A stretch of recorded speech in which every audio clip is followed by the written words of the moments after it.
Mari kita berdoa. Bapa di surga, kami bersyukur Kristus Yesus sebagai batu penjuru. Satu-satunya batu sebagai landasan kami boleh dibangun di atasnya. Sehingga seluruh kebenaran yang kami gumulkan berdasarkan Kristus, bukan kebenaran yang lain. Ajar kami Tuhan, kembali kepada firman Tuhan. Ajar kami sungguh-sungguh diubah oleh firman-Mu. Bersyukur untuk Roh Kudus yang memampukan kami untuk melakukan firman Tuhan. Untuk mengerti firman Tuhan dan membagikan firman-Mu. Pimpin hamba-Mu, pimpin setiap kami. Jadikan kami tanah yang subur untuk ditabur oleh benih firman Tuhan. Demi Yesus Kristus, Sang Penjuru yang mendasari seluruh kebenaran yang kami ingin dengarkan dan kami mengerti. Amin. Silakan duduk teman-teman sekalian. Shalom. Senang sekali boleh kembali membagikan firman Tuhan di dalam sing ini. Lampunya sedikit dinyalakan, boleh? Ya, supaya konsentrasinya juga tetap lebih segar ya. Jadi tidak di dalam terlalu gelap, karena firman Tuhan ada terang yang menerangi hati kita dan sekeliling kita. Teman sekalian, tema hari ini adalah Ecclesia Reformata Semper Reformanda Est Secundum Verbum Dei. Artinya apa? Ada yang tahu? Ini bahasa Latin ya. Disampaikan oleh seorang Jerman, Lodenstein namanya. Dalam pergumulan dia dalam pribadinya, dia bergumul dan mengungkapkan satu moto ini bagi gerakan reformasi yang sudah dilakukan sebelumnya oleh para hamba Tuhan, orang-orang yang digerakkan Tuhan untuk kembali kepada Alkitab. Ya. Ecclesia Reformata adalah gereja reformasi, artinya gereja yang sudah dimurnikan, gereja yang sudah direformasi oleh Tuhan melalui para hambanya. Ecclesia Reformata, gereja reformasi. Semper Reformanda, selalu harus terus diperbaharui. Ya, selalu diperbaharui. Selalu diperbaharui. Haruslah selalu diperbaharui. Secundum Verbum Dei, kembali kepada firman Tuhan. Dei adalah dari kata Deo. Dasarnya dulu Yunaninya Deus ya. Kita akan belajar sedikit sejarah, kita akan memahami spirit dari reformasi itu sendiri. Kita mendasarkan di dalam Roma 1 ayat 16 dan 17. Ya, saya akan bacakan untuk teman-teman sekalian.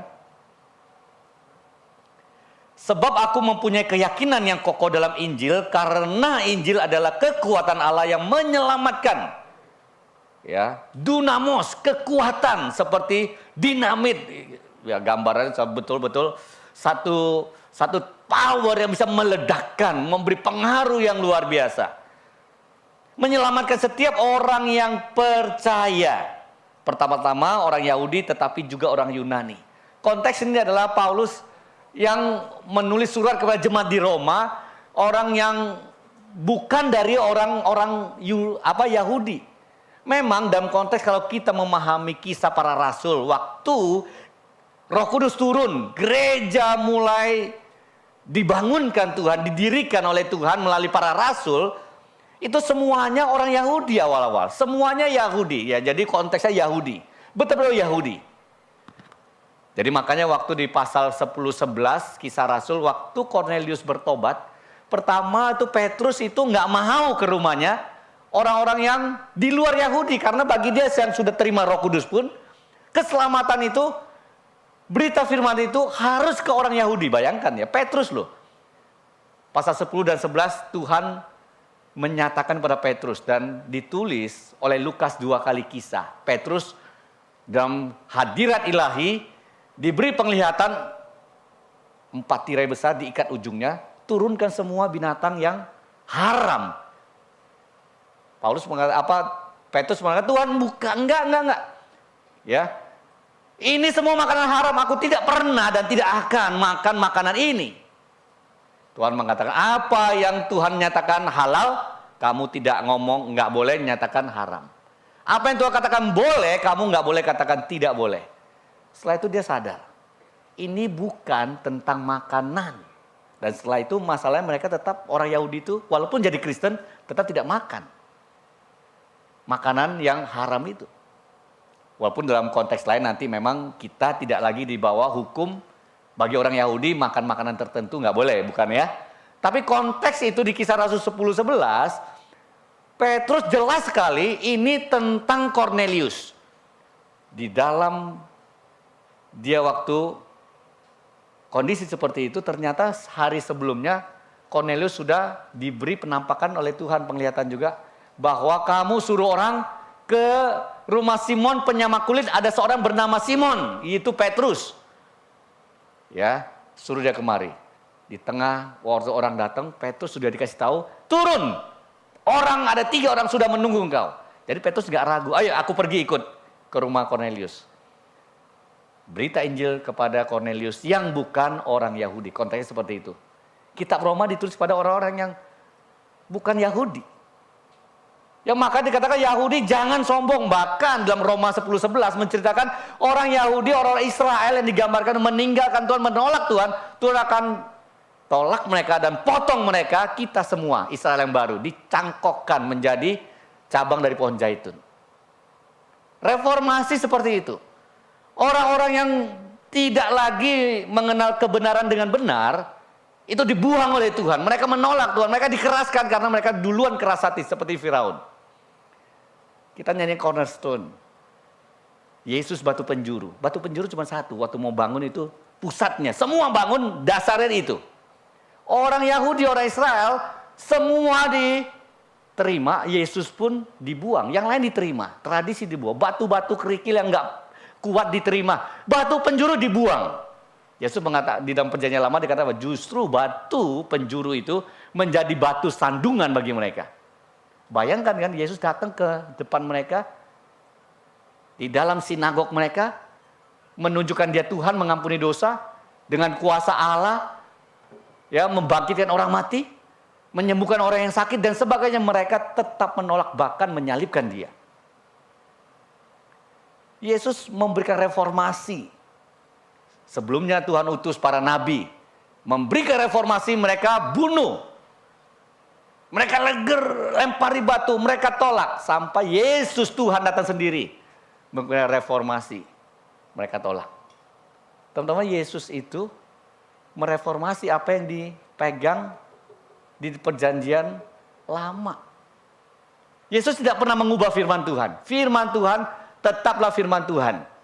Dia memberi arti. Yesus nggak pernah membatalkan sabat. Dia meneguhkan sabat yang sesungguhnya. Sabat itu ditambah tradisi nggak boleh jalan lebih dari 1 mil. Nggak boleh bawa besi jarum pun dianggap kerja. Nggak boleh bawa tilam. 1 lembar matras pun dianggap itu mengangkat udah bekerja, melanggar Taurat. Bayangkan bebannya begitu banyak para pemimpin Yahudi mengartikan Taurat. Waktu Tuhan mendirikan Taurat, waktu Tuhan mendirikan Sabat, hari ke-7 itu rest. Tuhan menikmati. Manusia, hari Sabat itu engkau nikmati Tuhan. Apa yang Tuhan berikan kepadamu kamu nikmati. Engkau rest di hadapan Tuhan. Malah orang Yahudi apa? Bukan rest. Kasih kamu beban. Kasih kamu nih pundak nih berat sekali orang membawa beban. Waktu mereka mengatakan mau percaya Allah penyelamat. Mesias yang akan menyelamatkan manusia. Tapi mereka kasih beban berat. Reformasi pun spiritnya di situ. Nanti kita akan ikuti. Teman-teman, John Huss sebelumnya sudah menjadi seorang hamba Tuhan, seorang tokoh masyarakat yang sangat dihargai di Ceknya, di Praha bahasa Indonesianya, Prah. Di bagian kuasa dulu daerah kekuasaan Jerman juga. Dia seorang yang luar biasa, dia sudah memberikan satu gerakan anti korupsi kepada orang-orang yang koruptor. Dia sudah juga mengatakan bahwa ada pemikiran gereja yang tidak lagi menurut kepada moralitas yang benar. Dia menolak surat pengampunan dosa. Bukan Martin Luther pertama, dia duluan. John Huss, ya, John dari Huss itu bahasanya seperti istilahnya adalah apa? Kayak bebek begitu ya. Dan dia menyerang juga skism. Papal itu adalah kepausan. Waktu zaman itu ada dua kepausan yang merebut kekuasaan, bayangkan ya. Kepausan kayak ketua sinode begitu, merebut. Benedictus 12 dan Gregorius 12 mengatakan, saya masing-masing adalah paus yang memimpin semua gereja pada waktu itu. Dulu gereja itu dipimpin oleh satu orang paus. Tapi begitu gelapnya kepausan itu, kelamnya tradisi gereja, bahkan masing-masing mengklaim, saya pemimpin. Jadi bukan hanya mau jadi presiden, klaim ada presidenan ya. Dulu juga paus sempat seperti itu. Itu Simoni. Dia juga menentang Simoni itu adalah di Kisah Para Rasul. Waktu Simon, ya seorang yang mau beli kuasa Roh Kudus, melihat para rasul punya kuasa. Dengan uang dia mau beli. Dia juga ayo mau beli pelayanan, mau beli kuasa Tuhan. Bisa dengan uang. Gereja sampai seperti itu. John Huss ini menentang. Ya pada tahun 1410, kira-kira 100 tahun lebih. John Huss ini sudah menyuarakan kebenaran. 410 ya. 410 ya, nanti kita bandingkan reformator yang kita katakan Martin Luther 1517, betul ya? 100 tahun lebih. Jadi 1410 pun kebenaran firman Tuhan oleh Wycliffe. Sebelumnya seorang reformator juga yang diterbitkan buku-buku terjemah Alkitab itu ditolak oleh gereja pada waktu itu. Jadi orang-orang yang mengikuti John Huss ya, akhirnya mereka diusir keluar dari kota Praha. Ya, mereka diusir keluar. Tahun 1414 John Huss dicekal dan dijebloskan ke dalam penjara. Karena waktu itu dia dijanjikan, kamu datang ayo berdebat di dalam satu konsili, satu rapat. Konsili itu adalah satu council, satu pertemuan untuk memutuskan sesuatu kebenaran, diskusi. Berdebat atau mengutarakan argumentasi, itu namanya konsili. Seluruh gereja kumpul, pemimpin-pemimpinnya. Kalau di Puri atau di GKY kayak sidang sinode lah. Sidang istimewa sinode. Apa yang mau diputuskan, pengajaran apa yang paling penting, sama-sama pemimpin gereja semua yang diutus memutuskan. Dijanjikan, ayo John Huss datang, kamu nggak akan dipapain. Dijamin oleh kaisar. Tahu-tahu John Huss dijanjikan, dia datang, dia ditangkap. Ya, dia ditangkap dan dia masukkan ke dalam penjara. 1415, setahun berikutnya, John Huss diadili sebagai bidat, sebagai ajaran sesat. 1415. Ya, dan dia dihukum mati, dibakar hidup-hidup. Luar biasa ya. Orang yang mau kembali ke kebenaran, betapa gelapnya gereja seperti itu. Dan John Huss mengatakan, you may roast the goose, but 100 years later, from now a swan will arise, whose singing you will not be able to silence. Dia mengatakan, kamu boleh panggang saya. 100 tahun lagi akan lahir seorang yang lebih besar dari saya. Ya. Dan kamu gak akan bisa berhentikan dia. Persis 102 tahun. 1517. Lahirlah reformator yang memakukan 95 tesis. Ya, John Huss ini mengatakan, seek the truth, listen to the truth, teach the truth, love the truth, abide by the truth, and defend the truth unto death. Bayangkan betapa dia betul-betul mau kembali kepada kebenaran firman Tuhan. Ini semangat reformasi, kembali kepada Alkitab, kembali kepada kebenaran firman Tuhan. 102 tahun kemudian, Martin Luther, Tuhan bangkitkan pada tahun 1501, Luther masuk universitas. Suatu universitas yang terbaik di Jerman pada waktu itu. Dia belajar filsafat, teologi ya. Pertama kali Luther membaca Alkitab ya di situ. Karena waktu dulu, zaman sebelum reformasi, Alkitab nggak ada dipegang siapapun kecuali di dalam monasteri atau di gereja. Kita semua nggak ada Alkitab. Jemaat semua datang, apa yang diajarkan itu kebenaran, ikuti aja. Nggak ada yang punya Alkitab. Satu pun nggak ada. Ya. Pada umur 25 tahun, tepatnya 2 Juni 1505, Luther memutuskan studinya jadi biarawan atau masuk ke STT kira-kira lah ya, 1505. Karena ada suatu hari dia ada suatu petitah, dia hampir mati bilang, Tuhan, ampuni saya yang berdosa ini. Dan dia berjanji dia akan melayani Tuhan. Jadi tengah pengalaman dia lihat kepada Tuhan. Teman-teman sekalian, apa yang membuat hidup kita kadang-kadang di tengah satu seperti turning point? Apa yang kita lakukan? Kita hampir mati, kita gagal, kita hampir mengalami satu hal yang membuat kita hancur. Kita memandang ke siapa? Memandang kepada Tuhan atau pada diri atau pada orang lain? Atau nggak ada apa-apa, hopeless, udahlah mati-matilah gua. Nggak mau lakukan apa lagi. Martin Luther melihat kepada Tuhan. Hidupku begitu rentan. Tuhan, aku mau dipakai oleh Tuhan. 16 Juli 1505 dia mulai masuki biara di Erfurt dengan didukung teman-temannya. Ya, orang tuanya juga hanya petani. Pada waktu itu dia mulai baca Alkitab. Dia mulai puasa.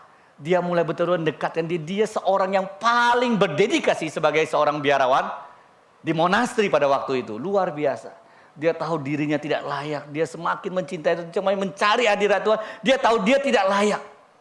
Dan dia tahu dia tidak mungkin benar dan pasti mendapat hukuman dari Allah. 2 tahun kemudian, 2 Mei, Luther ditabiskan menjadi imam. Dia lulus.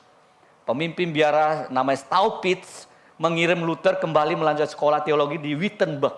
Lanjutkan lagi studinya. Sambil mengajar mata kuliah filsafat moral. Nah, 1508, ya pada tahun berikutnya dia kembali ke Erfurt mengajar lagi doktrin-doktrin atau dogmatika. Dasar-dasar kebenaran Alkitab. Nah, tahun 1512, 4 tahun setelah itu Luther menerima gelar doktor. Wah, dia orang luar biasa. Dia menjadi seorang profesor mengajar mata kuliah Mazmur, Roma, kitab Galatia, kitab Ibrani. Nah, waktu baca Roma seperti tadi itulah. Roma 1, 16-17. Dia tahu kuasa firman Tuhan. Begitu luar biasa mengubah manusia. Menyelamatkan firman Tuhan. Dunamis. Yang menyelamatkan manusia. Memimpin orang kepada kebenaran. Setelah itu dia baru sadar. Allah menerima orang-orang karena kebenaran Kristus. Bukan kebenaran manusia. Orang-orang yang menyesali dosanya karena Kristus yang menyatakan mereka. Bukan kebenaran diri sendiri. Jadi kita sebagai orang Kristen adalah orang-orang yang ditebus. Orang-orang yang dibenarkan. Dibenarkan itu bukan berarti seperti orang ujian ya. Tulis terus salah nih. Gurunya benerin kita, udah ada bener lah. Nggak gitu. Udah ada kasih ini angkanya, aduh kurang ini. Nggak naik dia kalau gini, ya udahlah kasih 70 deh, naik. Bukan. Pembenaran karena Kristus itu apa? Yesus mengoreksi kebenaran kesalahan kita dengan dia disalahkan, kira-kira begitu ya. Ini kan konteksnya hukum ya, bahasa hukum. Kita divonis seumur hidup dihukum mati. Kita harusnya. Tapi Yesus menjalankan hukuman vonis itu, hukumannya kan udah selesai, kita bebas. Vonis, kamu harus vonis. Iya, memang aku harusnya mati. Terus kenapa aku benar, aku boleh bebas? Karena hukumanmu sudah ditanggung Yesus. Kebenaran Yesus. Dia yang sudah menjalani hukuman, dia sudah bebas semestinya menjalani hukum itu. Kebenaran dia, kemuliaan dia dikenakan kepada kita. Kita bebas karena ada yang menjalankan hukuman. Jadi kita bebas dari hukuman mati itu. Itulah pembenaran. Ya, Tuhan mengenakan kepada manusia berdosa kebenaran Kristus. Oleh sebab itu Tuhan Allah memandang orang-orang berdosa sebagai orang benar. Kita sudah dipandang orang benar.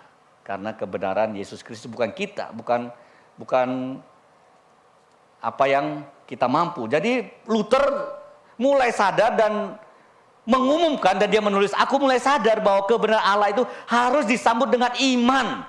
Injil lah yang menyatakan kebenaran Allah itu. Yakni kebenaran yang harus dikerjakannya sendiri. Dengan demikian Tuhan yang rahmani itu, penuh dengan rahmat itu, membenarkan kita dengan anugerah dan iman saja. Bukan karena perbuatan.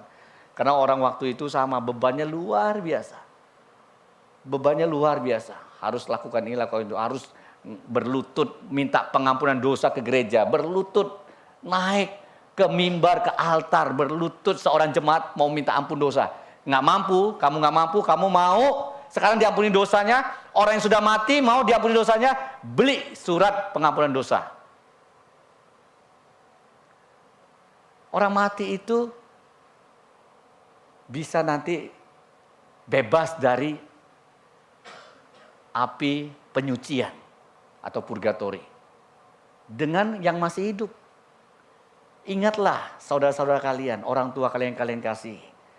Roh mereka bisa menerima satu hal yang diterangi oleh Tuhan ya, dengan kalimat-kalimat rohani yang luar biasa. Ya, surat pengampunan dosa atau penyiksaan akibat dosa. Jadi mereka tidak akan dituntut lagi. Bahkan penjual surat ini melampaui pemahaman teologis. Mereka mengatakan bahwa surat uang, pada saat uang berdering di peti, mereka banyak koin ya, jiwa akan melompat dari api penyucian ke surga. Bahkan dikatakan juga bahwa surat pengampunan dosa ini dapat menghapus dosa manusia. Sebagai hamba Tuhan, Martin Luther merasa bertanggung jawab atas kondisi seperti ini. Untuk itulah Martin Luther mengundang para intelek berkumpul, mereka membahas tentang hal ini. Ya, 31 Oktober tepatnya. Di gerbang gereja Istana Wittenberg. 31 Oktober, kalau tanggalnya besok ya. Martin Luther menempelkan 95 tesis 31 Oktober. Itu sudah dia diskusikan. Dia sudah memberikan keberatan-keberatan. Ini disebut reformasi. Dalam sebulan semua dalil yang dirumuskan Luther telah tersebar ke seluruh negeri Jerman. Dengan demikian orang terbuka. Loh, surat ini nggak perlu dibeli, nggak bisa, nggak sesuai kebenaran firman Tuhan. Makanya pada saat itu Leo 10 ya menuduh Luther sebagai penyebar ajaran sesat juga, dan dia diadili. Dan disuruh tarik aja kalimatmu, mau nggak? Kalimat kamu tarik. Kamu hanya mengatakan aku mencabut, ya. Apa yang aku ucapkan aku mencabut kembali, dalam bahasa yang sederhana revoco. Aku menarik kembali. Dan Luther bilang apa? Bagiku kebenaran lebih penting dari segala-galanya. Ya, Ecclesia Reformata Semper Reformata est secundum verbum Dei. Gereja reformasi haruslah selalu diperbaharui kembali kepada firman Tuhan. Pada firman Tuhan. Firman Tuhan itu bukan hanya kita baca Alkitab. Oh, Alkitab ini loh, bukan. Yang mencetuskan moto ini adalah mengacu kepada hidup kita di reformasi, hidup kita diubah, sesuatu yang hidup, sesuai sungguh-sungguh kembali kepada firman Tuhan. Jadi banyak gereja sekarang mau berubah modelnya, berubah aturannya, berubah luarnya aja. Padahal reformasi itu semangatnya ada, kembali kepada hidup yang sesuai firman Tuhan. Hidup yang dipimpin, hidup yang ditebus, hidup yang sungguh-sungguh dikuasai oleh dunamis itu. Firman yang luar biasa mengubah kita. Pernah gak kita kata Tuhan, saya gak mampu, saya mau bersandar kepada kuasa firman Tuhan. Saya mau firman Tuhan betul-betul menjadi hidup saya yang saya hidupi setiap hari. Teman-teman, kadang-kadang kita frustasi atas dosa dan kelemahan kita, betul? Karena kita gak mau kembali kepada firman Tuhan. Karena kita mengandalkan pengertian kita, kemampuan kita. Kita mengandalkan apa yang kita mau dan relasi kita, mungkin banyak hal.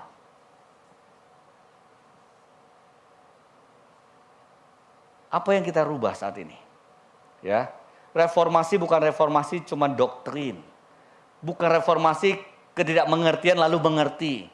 Tapi mengerti artinya adalah betul-betul kita melakukannya dalam kehidupan sehingga ada transformasi yang nyata dalam hidup orang percaya. Sebab itu memakai semper reformanda, yang berarti apa? Reformasi belum selesai, yang terus diperbaharui. Terus, belum selesai. Namanya gereja reform mengacu kepada pasif adalah kepada yang sudah dilakukan Tuhan. Kita GKI adalah gereja reform pengajarannya. Kepada pembentukan Tuhan. Pemurnian dilakukan Tuhan. Jadi para tokoh reformator ini, bahkan Luther yang sebagai pencetus paling besar, dia aja tidak pernah mengatakan dia seorang reformator. Dari buku-bukunya semua apa yang dia katakan, dia nggak pernah mengatakan mengacu dia reformator. Semua reformator mengacu pada Tuhan sang reformator. Hanya Kristus, solus Kristus. Hanya Kristus satu-satunya. Jadi Allah yang memberi firman, Allah yang memakai firman, Allah yang memilih kita, Allah yang memurnikan kita. Jadi semua Alkitab kita harus bersyukur, semua pakai kita seorang Kristen harus apa? Betul-betul menekankan kita pasif, karya Tuhan. Kita dipilih, kita ditebus, kita diangkat menjadi anak-anak Allah. Kita dimurnikan, kita dipermuliakan, kita diampuni. Ada orang pengajaran sekarang kan? Kamu sakit hati sama Tuhan ya. Ampuni Tuhan. Pernah dengar ya? Jadi semua dipakai tidak sesuai firman Tuhan. Ampuni Tuhan kalau kamu sakit hati. Yang nggak beres kita jadi Tuhan mau ampuni Tuhan. Ini pengajaran yang menyesatkan sekali.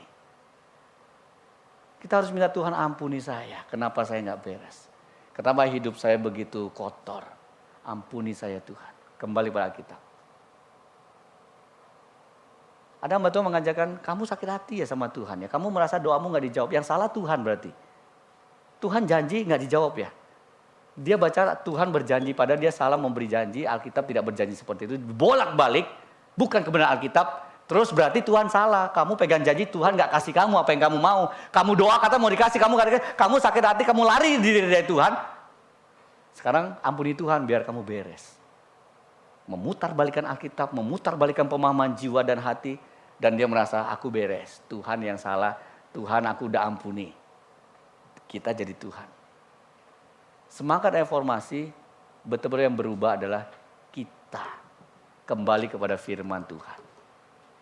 Ya, apakah gereja sudah reform? Ini yang harus kita pertanyakan. Apakah kita mengerti gereja kita ini betul-betul sudah gereja reform? Kalau dari sinode sih sudah pasti.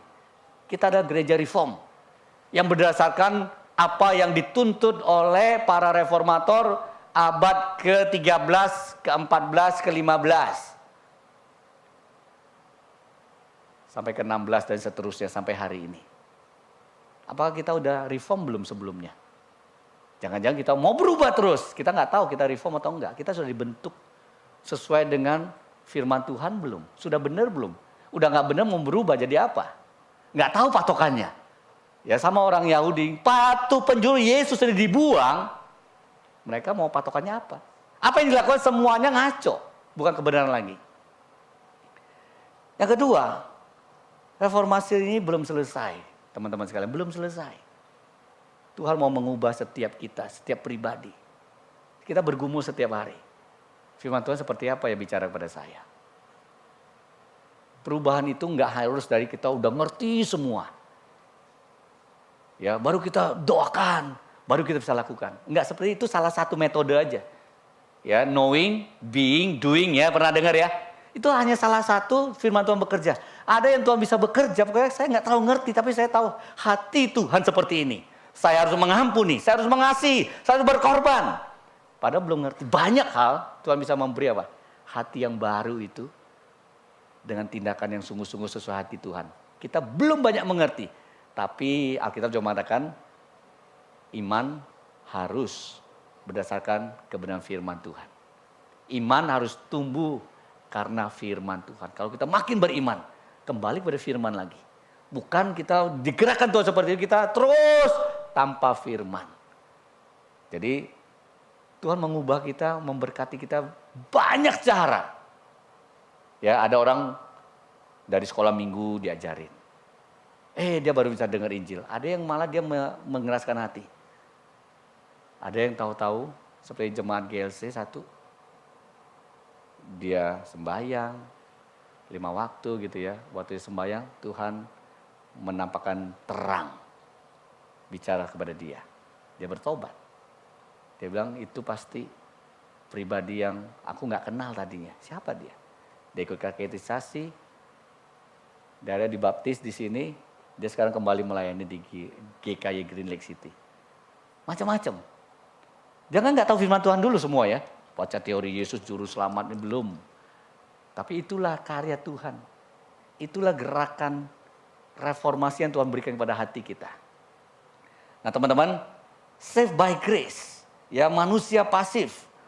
Kita tahu ini sesuatu yang tidak bisa diterima loh oleh gereja pada saat itu. Kamu harus diampuni, kamu harus memberi sesuatu. Kamu harus raih sesuatu, kamu harus menyangkal diri, kamu harus puasa berapa lama, kamu harus memberi uang berapa banyak.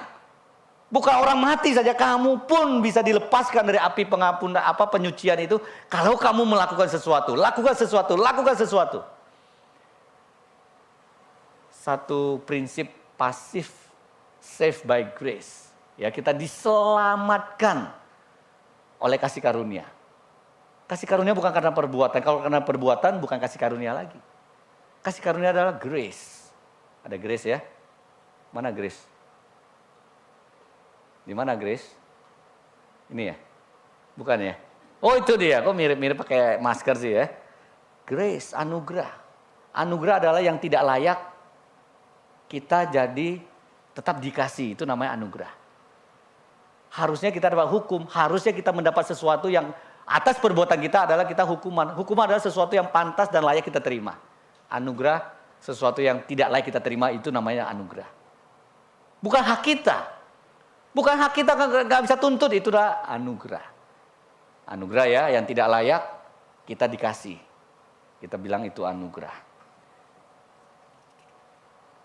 Anugerah Tuhan sepenuhnya. Bahkan selain anugerah itu, John Calvin menambahkan apa?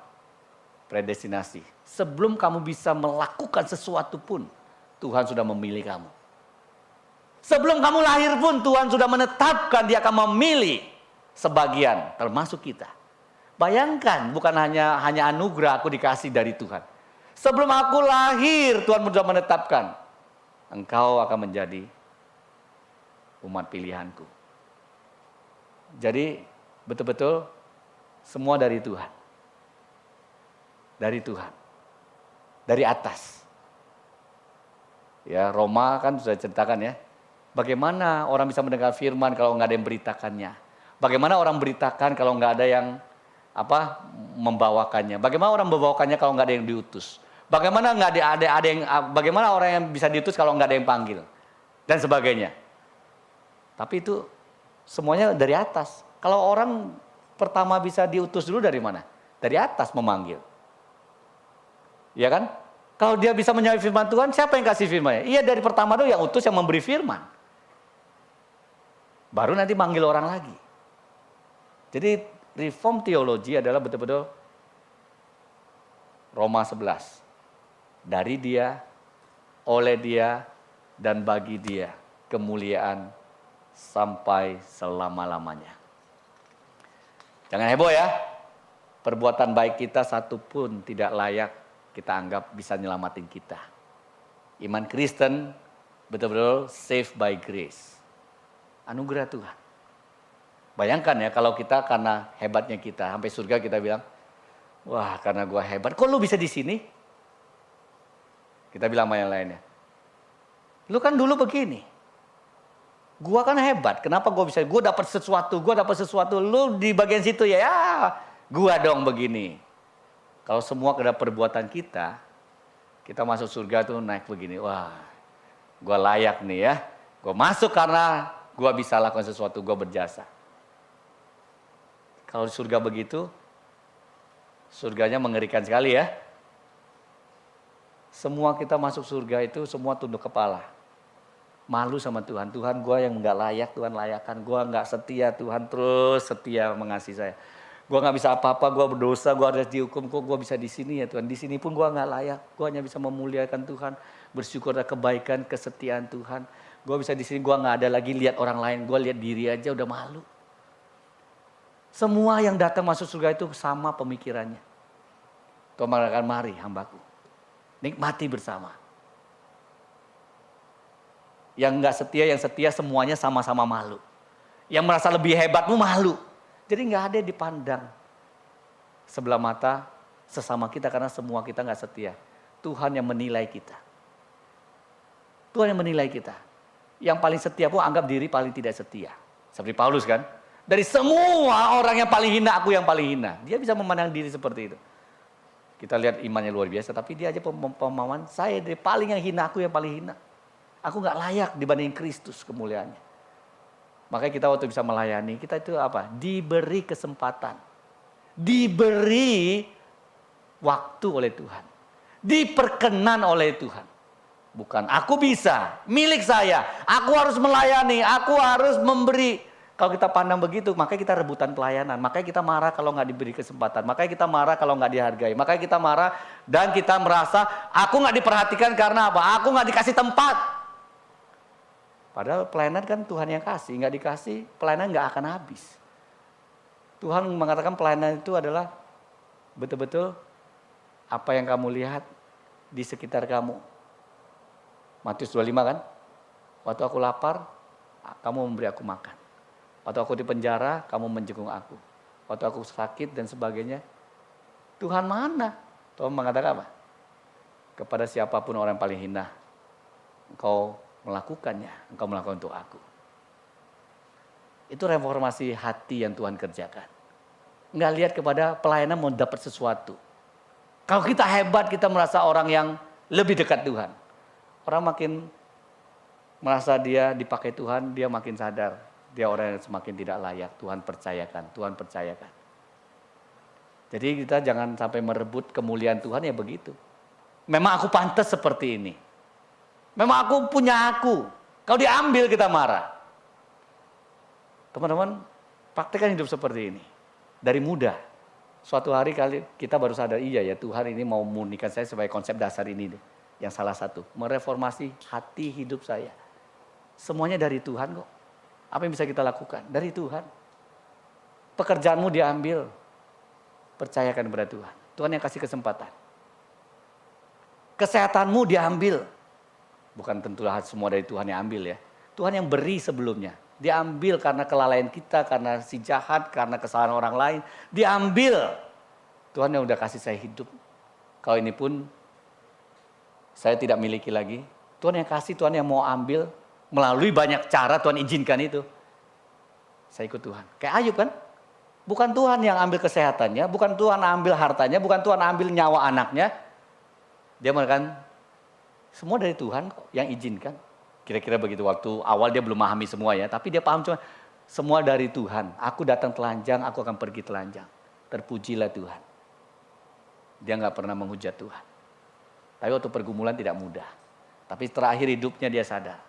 Dulu aku dari orang ngomong begini begitu. Aku tahu Tuhan baik, tapi aku gak bergumul sungguh-sungguh gak tahu.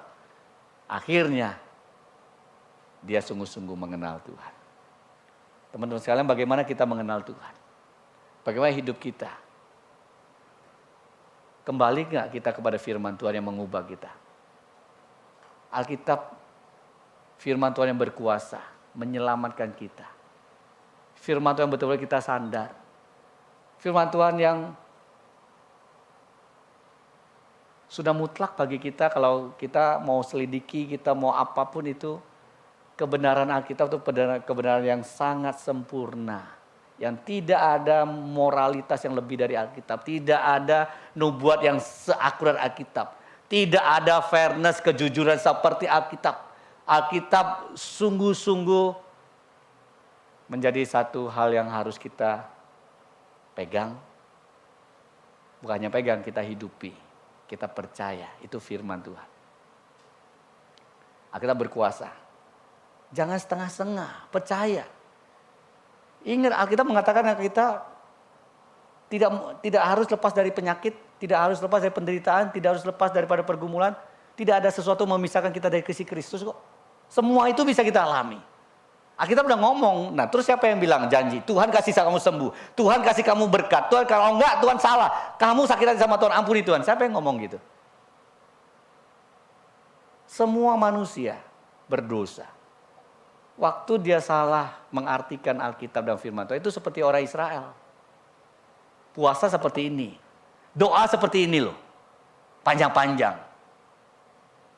Sabat itu seperti ini.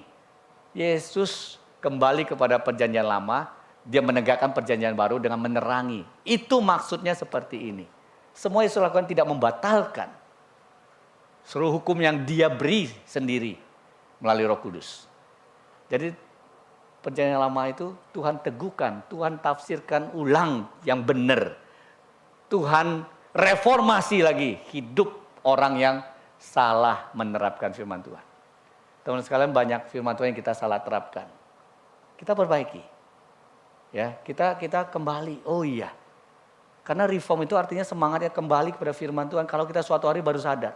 Iya, firman Tuhan ini oke kok, kita selidiki, kita dengar dari banyak orang yang bisa dipercaya, yang setia pada Alkitab dari awal sampai akhir, tidak bertentangan, tidak klaim sendiri, dan itu sudah ada satu kerangka yang luar biasa, kita bisa pegang. Dan di luar itu Roh Kudus tetap bekerja. Jadi kita bisa pegang, ini yang benar. Jangan ngomong semua pendeta itu benar, jangan. Kita udah lihat banyak kesesatan yang dimunculkan. Ya, salah satu Christianity progresif yang mengatakan Yesus yang kamu pahami, imani bisa berbeda-beda, nggak apa-apa. Yesus nggak bangkit nggak apa-apa, ya. Yesus nggak berkuasa yang sebagai Tuhan nggak apa-apa. Kita satu gereja, tapi harus setuju kepada LGBT. Kalau nggak, lu keluar dari gereja ini. Mereka lebih setuju LGBT, kasih kepada sesama, jangan hina orang, jangan tolak orang. Tapi kalau Yesus kamu percaya, dia hanya Tuhan atas moral, dia bukan Tuhan, mujizat seperti nggak apa-apa. Ayo sama-sama. Lu percaya Yesus, lu belajar tentang Tuhan, gak apa-apa, salah-salah. Tapi ini gak boleh ya. Jadi mereka bilang, yang mutlak itu apa? Pikiran mereka sendiri.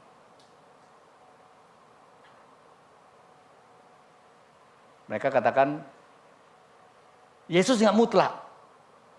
Tapi LGBT mutlak. Gak ada kemutlakan. Semuanya boleh beda-beda. Tapi soal ini, kamu harus beda. Itulah pengajaran yang sesat. Ya. Kedaulatan, otoritas hanya kepada Tuhan. Firman-Nya yang sudah diwahyukan kepada kita gumulkan. Kita hidupi, sekali lagi hidupi ya, Bapak Ibu lagi, biasa Bapak Ibu teman-teman nih ya. Saya masih muda, belum Bapak-bapak nih ya.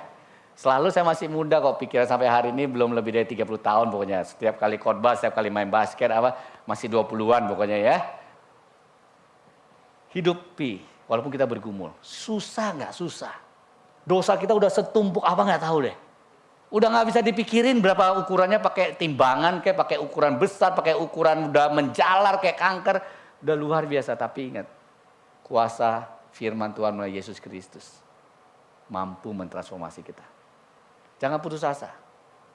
Hidup Kristen itu nggak boleh putus asa. Kita mengecap surga dari sekarang. Sampai kita ketemu Tuhan. Jangan bilang hidup ini neraka ya. Kalau kita hidup ini, waduh, kita cuma hidup nanti tunggu surga, kesian amat. Kita nerakanya berapa puluh tahun kan. Orang yang sudah menerima Kristus Yesus mengecap hidup surgawi. Ya, ini namanya already but not yet. Di dalam anugerah Tuhan, pemerintahan Tuhan ada keindahan surgawi yang sudah kita kecapi. Suatu hari kita akan genap menikmati kemuliaan Tuhan. Di surga bukan hanya istirahat ya, kita tetap diberi pekerjaan oleh Tuhan, pelayanan oleh Tuhan dan sebagainya.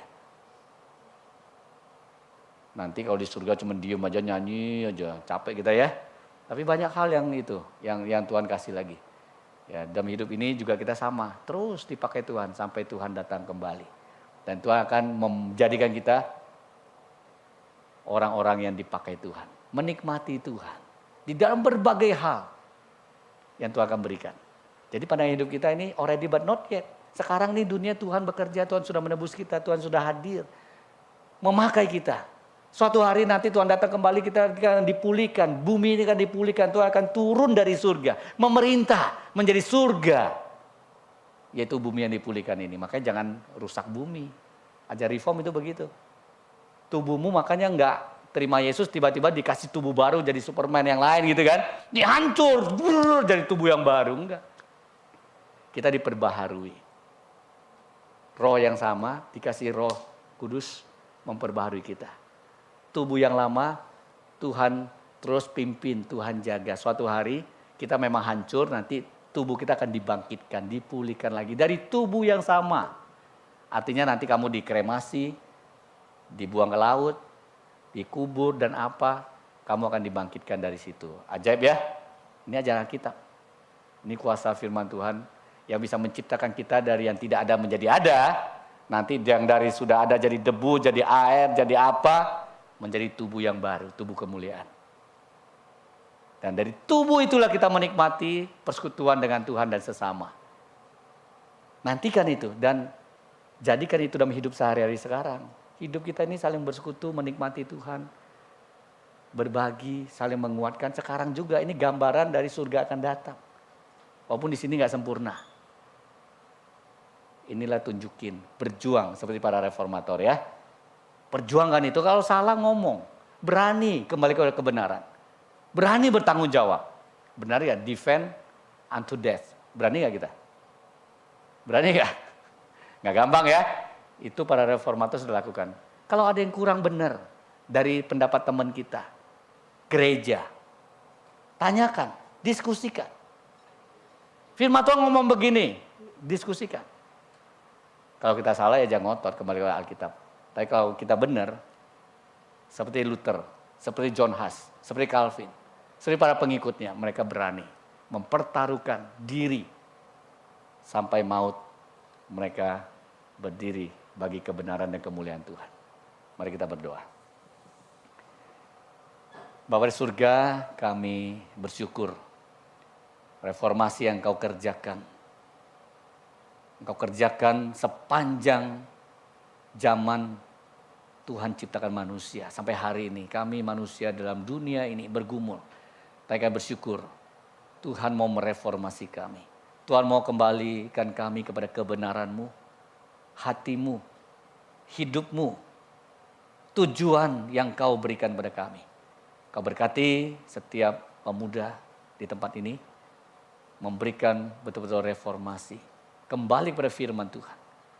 Terima kasih ya Tuhan, ampuni kami yang lemah ini. Kami percaya kami bisa kuat di dalam firman Tuhan. Demi Yesus Kristus, Tuhan penebus kami, yang membenarkan kami berdoa. Amin.